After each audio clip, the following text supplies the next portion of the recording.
Welcome my dear rockers. आज हम देखने वाले हैं फैब्रिकेटेड सिटी। मूवी की शुरुआत में हम कावन नाम के एक फॉर्मर टेक्वांडो लड़के को देखते हैं जो अपना पूरा दिन अब सिर्फ गेम खेल कर ही बिताता है। क्वान अपने दिन का ज्यादा समय अपने ऑनलाइन फ्रेंड्स के साथ ही गेम खेल कर बिताता है, पर वो आज तक उनसे मिला भी नहीं। आज भी वो मिलने का प्लान बनाते हैं, लेकिन क्वान के पास पैसे नहीं होते, जिस वजह से वो कुछ बहाना बनाकर आने से मना कर देता है। अब जिस कैफे में क्वान बैठा होता है, वहीं पर क्वान को किसी का फोन मिलता है, जिस पर बात करने के बाद उस फोन की ओनर उस फोन को उस तक पहुंचाने को कहती है, जिसके बदले वो क्वान को $300 देगी। और इस चीज के लिए फिर क्वान मान जाता है। पैसे मिल रहे हैं, मना कौन करेगा। अब क्वान वहां से उस लेडी के घर पर जाता है, पर उस वक्त वो लेडी नहा रही होती है, इसलिए वो क्वान को फोन रखकर बेड पर रखे हुए $300 लेकर वहां से चले जाने को कह देती है। क्वान भी ऐसा ही करता है। अब अगली सुबह क्वान जब सो रहा होता है तो अचानक उसके घर का दरवाजा टूटता है और कुछ पुलिस ऑफिसर्स उसके घर के अंदर आ जाते हैं। वो क्वान को जबरदस्ती अरेस्ट करके लेके जाते हैं, जिसके पीछे का कारण ऑफिसर्स क्वान को ये बताते हैं कि जिस लेडी का फोन तुमने उसको दिया था, उस लेडी का मर्डर हो चुका है और वो मर्डर क्वान तुमने ही किया है, क्योंकि उस लेडी के घर से कई प्रूफ्स मिले हैं जिसके हिसाब से मर्डर तुमने ही किया है। और इसी बेस पर क्वान को अरेस्ट कर ले जाता है।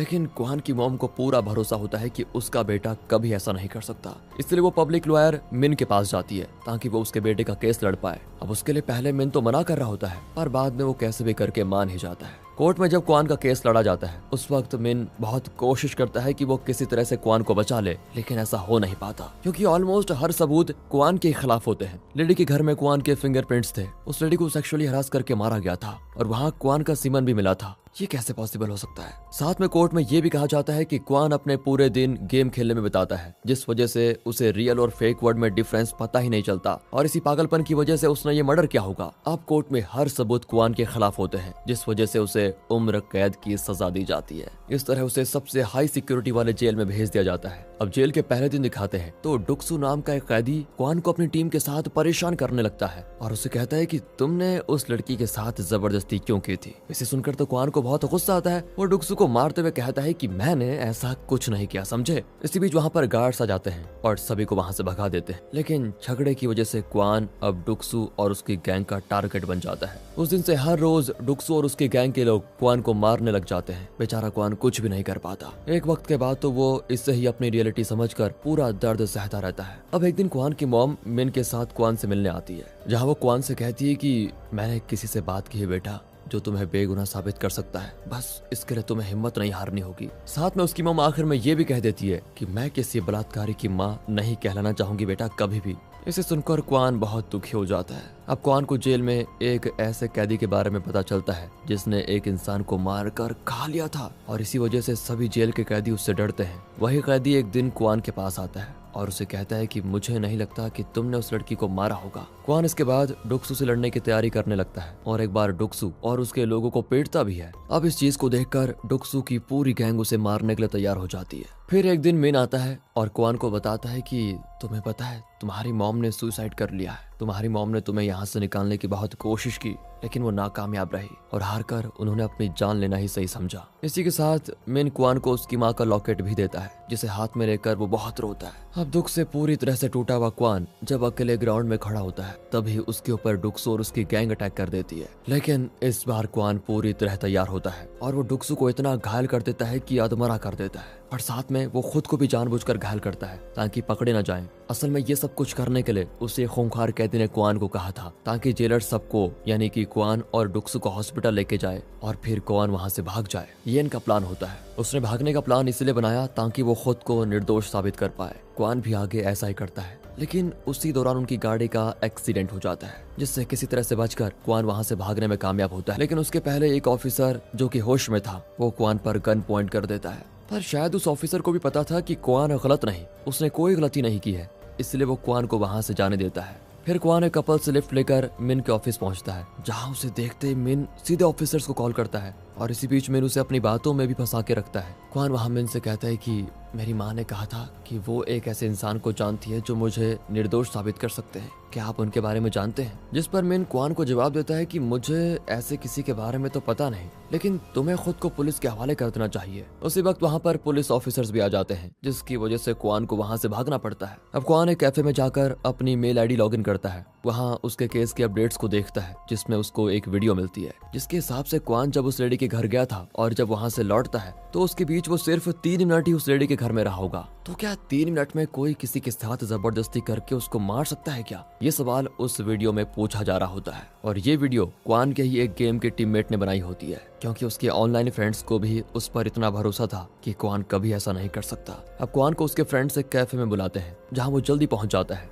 कुछ देर के बाद उसे योन नाम की एक लड़की मिलने आती है जो कि क्वान की ऑनलाइन फ्रेंड ही है, लेकिन उसने अपनी आईडी पर लड़के का नाम रखा हुआ है। अब इस वजह से क्वान पहले थोड़ा कंफ्यूज भी होता है कि लड़का लड़की, लेकिन बाद में वो उसे पहचान ही लेता है। फिर क्वान योन के साथ एक सीक्रेट जगह पर जाता है जहाँ योन कहती है कि यहाँ पर तुम्हें कोई ढूंढ नहीं पाएगा। वहीं पर क्वान अपने बाकी ऑनलाइन फ्रेंड से भी पहली बार मिलता है, जिसमें उसके दोस्तों का नाम नेगेटिव, योंगरो और डिमोलिशन होते हैं। अब वो सभी एक साथ फैसला करते हैं कि वो क्वान को कैसे भी बेगुनाह साबित करके ही रहेंगे। अब योन सभी को बताती है कि पिछले कुछ समय से जो शहर में मर्डर्स हो रहे हैं उसमें एक कॉमन चीज मैंने नोटिस की, जो कि है ये ट्रक। हो सकता है कि इस ट्रक का इन मर्डर से कुछ लेना देना जरूर हो। योन की हैकिंग स्किल्स बहुत ही अच्छी है, जिससे वो ट्रक के लोकेशंस को ट्रैक कर लेती है और उससे पता चलता है कि ये ट्रक्स ज्यादा समय शहर से बाहर कबाड़ वाली जगह पर ही रहते हैं। अब क्वान डिमोलिशन को साथ लेकर उस जगह पर जाता है जहाँ सेम ट्रक वहाँ से निकलते हुए दिखाई देते हैं। क्वान फिर सीधे ही उस ट्रक का पीछा करने लगता है, जहाँ से वो सीधा एक क्राइम स्पॉट पर पहुंचता है जहाँ पर एक फेमस एक्टर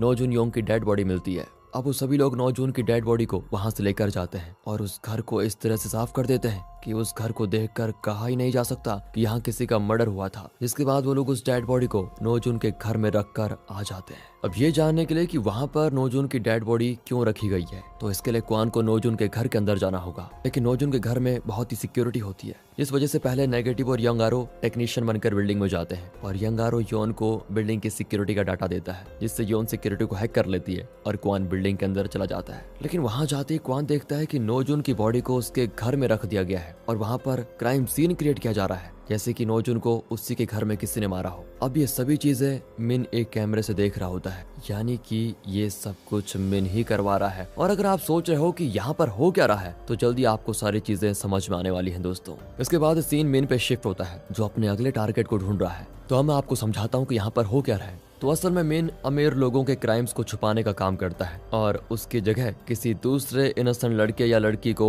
वो क्रिमिनल बना देता है, जिसके लिए वो सबसे पहले क्राइम स्पॉट को साफ करता है, जिससे ऐसा लगे कि वहाँ पर क्राइम हुआ ही नहीं। जिसके बाद वो एक लड़के या लड़की को अपना टारगेट बनाता है और उसे बेहोश करके उसके फिंगरप्रिंट, सलाइवा सैंपल्स लेकर क्राइम स्पॉट पर डेड बॉडी के साथ छोड़ देता है। और इन सभी चीजों के लिए मिन के पास एक सेपरेट टीम भी है, जिससे जब वहाँ पर इन्वेस्टिगेशन हो तो अमीर आदमी बच जाए और सभी को लगे कि वहाँ इस इनोसेंट आदमी ने क्राइम किया है। यहाँ भी मिन ऐसा ही क्रिएट कर रहा है, क्योंकि एक्टर नोजून को गुस्से में योशिन ग्रुप के चेयरमैन चंग की बेटी ने मारा होता है और अपनी बेटी को बचाने के लिए चंग मिन को किसी और लड़की को यहाँ फंसाने के लिए कहता है और मिन भी ऐसा ही करता है। मिन अपने नेक्स्ट टारगेट को ढूंढ लेता है और उसके घर अपने लोगों को भेजकर उसके सैंपल्स ले आता है, जिसके बाद उन सैंपल्स को वो नोजून के घर पर हर जगह लगा देते हैं, जिससे ऐसा लगे कि ये क्राइम उसी लड़की ने किया है। और दोस्तों ऐसा ही क्वान के साथ भी किया गया था, क्योंकि जिस लड़की के मरने के क्राइम में क्वान को जेल हुआ था, उसे असल में किसी अमीर बिजनेसमैन के बेटे ने मारा था। अब यहाँ नोजू का क्राइम सीन बन चुका है और उस लड़के जिसका नाम की किम है, उसके फिंगरप्रिंट्स भी पूरे घर में फैला दिए होते हैं, क्योंकि किम को ही मिन ने अपना अगला टारगेट चुना है। दूसरी ओर क्वान और योन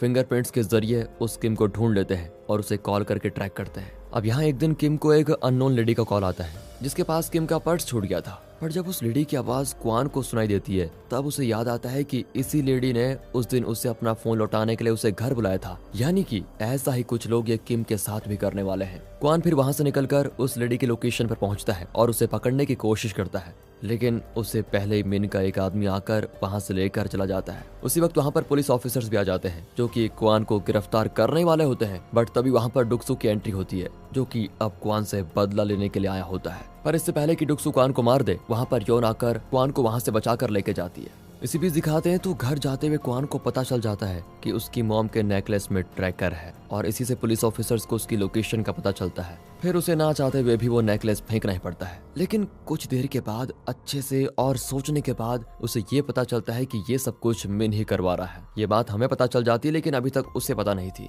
मिन ने उसे ट्रैकर लगाकर वो नेकलेस दिया। मिन ने ही डुक्सू को जेल से बाहर निकाला ताकि वो क्वान को मार दे और मिन ही नेक्स्ट टारगेट को डिसाइड करता है। ये सारी बातें क्वान को पता चल जाती है। हालांकि उसे पहले इस पर इतना विश्वास नहीं होता कि मिन इतना गिरा हुआ आदमी है। अब योन कहती है कि इतने बड़े सिस्टम को चलाने के लिए मिन के पास एक बहुत बड़ा नेटवर्किंग सिस्टम होना चाहिए। और जब मिन की बिल्डिंग को स्कैन किया जाता है तब उन्हें पता चलता है कि उसकी बिल्डिंग के बीचों बीच उसने इस नेटवर्किंग सिस्टम को बना के रखा हुआ है। अब मिन का प्लान बर्बाद करने के लिए क्वान और उसके दोस्त पहले तो नोजुन के फेक क्राइम सीन को खराब कर देते हैं, और जहाँ जहाँ मिन उसके बाद क्राइम सीन बनाने की कोशिश करता है क्वान और उसके दोस्त आकर वहाँ भी काम खराब कर देते हैं। अब इससे मिन का बहुत दिमाग खराब हो जाता है कि क्या करो। इस दौरान क्वान अपनी चाल चलता है जिसमें वो चेयरमैन चंग की बेटी को बेहोश करके नोजुन के घर पर छोड़ देता है, जिससे पुलिस ऑफिसर चंग की बेटी को एक्टर नोजुन को मारने के जुर्म में अरेस्ट कर लेते हैं, जो कि उसी ने किया था। अब ये देखकर मिन का और दिमाग खराब। लेकिन तभी क्वान उसकी बिल्डिंग में आता है और उसे बहुत बुरी तरह मारता है। उसी दौरान क्वान को ये भी पता चलता है कि मिन ने ही उसकी मॉम को मारा है, क्योंकि वो इस केस में बहुत ज्यादा छानबीन करने लग गई थी,